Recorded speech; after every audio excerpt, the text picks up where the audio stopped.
உங்களுடைய குழந்தைகளால் உங்களுக்கு ஏதாவது செலவுகள் ஏற்படுது, அவங்களுடைய வளர்ச்சி உங்களுக்கு மனசு திருப்தியா இல்லை, நல்லா படிக்காம இருக்காங்க, இல்லை அவங்களுடைய ஏதோ ஒரு விஷயங்கள் வேலை கிடைக்காம இருக்கு, அவங்களுக்கு ஏதோ கல்யாணம் ஆகாம இருக்கு அப்படின்னா இந்த 11ஆம் பாவத்தில் இருக்கக்கூடிய சனி பகவான் வக்ரத்தை நிவர்த்தி செய்யறதுனால உங்களுக்கு உங்களுடைய குழந்தைகள் மூலமாக நல்ல சந்தோஷங்கள், அவங்களுக்கு அடுத்தடுத்த வாழ்க்கையில் நடக்க வேண்டிய சுப காரியங்கள் நடப்பது உங்களுக்கு மனசு திருப்தியாகவும் நல்ல மன மகிழ்ச்சியையும் ஏற்படுத்த போதுங்க மேசராசிக்காரங்களுக்கு. அடுத்ததான் பார்த்தீங்க அப்படின்னா குரு பகவான்.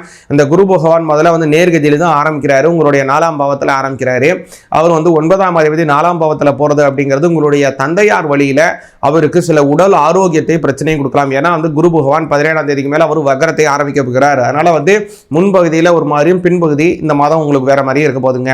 முக்கியமாக முன்பகுதியில் குடும்பத்தில் வைத்திய செலவுகள் அதிகமாக இருக்கிறதுக்கான வாய்ப்புகள் இருக்கு. அதனால ரொம்ப கவனமாக இருக்கணும். அடுத்ததாக பின்னாடி பார்த்தீங்க அப்படின்னா இந்த மாதம் அப்படிங்கிறது கொஞ்சம் மாற்றமாகுது. ஏன்னா அஷ்டமஸ்தானத்தில், அதாவது நீச்சஸ்தானத்தில் இருக்கக்கூடிய சூரிய பகவான் அவர் அஷ்டமஸ்தானத்துக்கு மாறுறாரு.